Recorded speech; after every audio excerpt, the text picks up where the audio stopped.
The mood among South African agribusinesses and the farmers is fairly downbeat. And this is something that we've been observing for quite some time.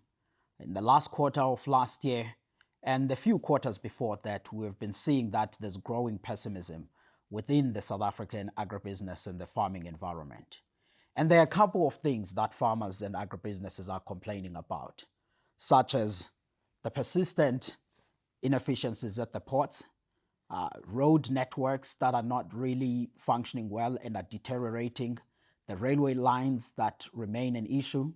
But we also see rising crime in rural South Africa, which is keeping the environment quite difficult to operate for many businesses.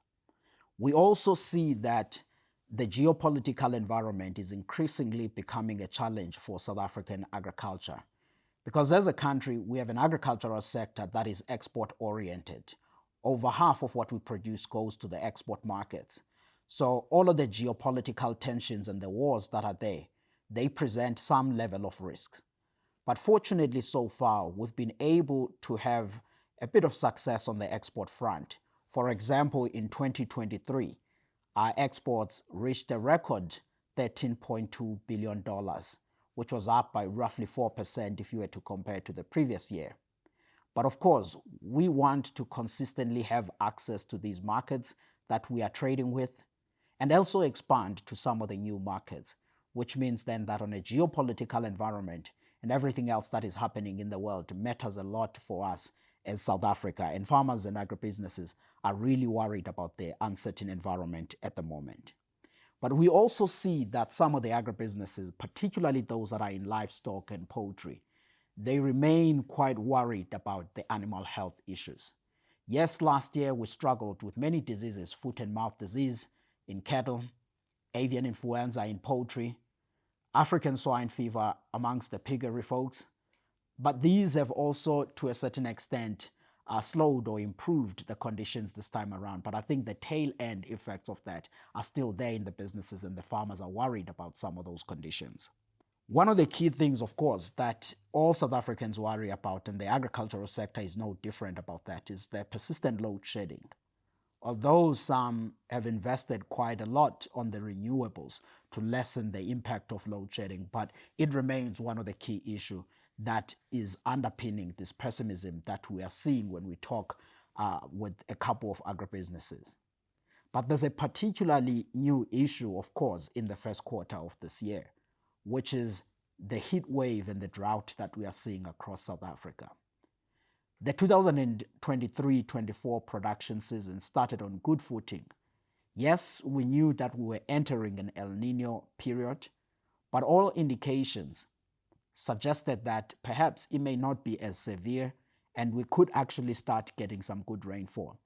And certainly we did see some excellent rainfall at the start of the season. It is really only around about February where conditions intensified and caused great damage, particularly for the folks that are in the grains and the oilseed sector, where irrigation is really minimal. So looking at all of these aspects, I would say those are the key things that are really causing the downbeat mood in the first quarter of this year. Of course, there is a formal way of measuring the sentiment in South Africa's agriculture. It is called the Agbiz IDC Agribusiness Confidence Index. We've just released now the first quarter results for 2024. And this index is measured from 0 to 100. And anything that is below the benchmark point, which is at 50, indicates that all is not well in South Africa's agriculture. The desirable territory to be in is above 50 when looking at that index. And right now we are at 40 points, which is similar to the last quarter of 2023. This means then that amongst the South African agribusinesses, we have a problem. But you can read more about this index in our website and actually assess even the sub-indices that are underpinning it, because we measure about 10 sub-indices that actually formulate this index. But I think the key takeaway message that it gives us is that there's growing pessimism in the sector, and some of the existing problems that are there haven't been resolved, and the drought is compounding on those problems. One of the important usages of this index, of course, it tells us a lot about the growth of the South African agricultural sector. When you take the index and you map it over time, you can almost use it as an indicator of the fixed investments in the sector, but most importantly, about where the fortunes of the sector will go in the next quarter. Of course, these are the near-term concerns that we see reflected by the respondents on the survey.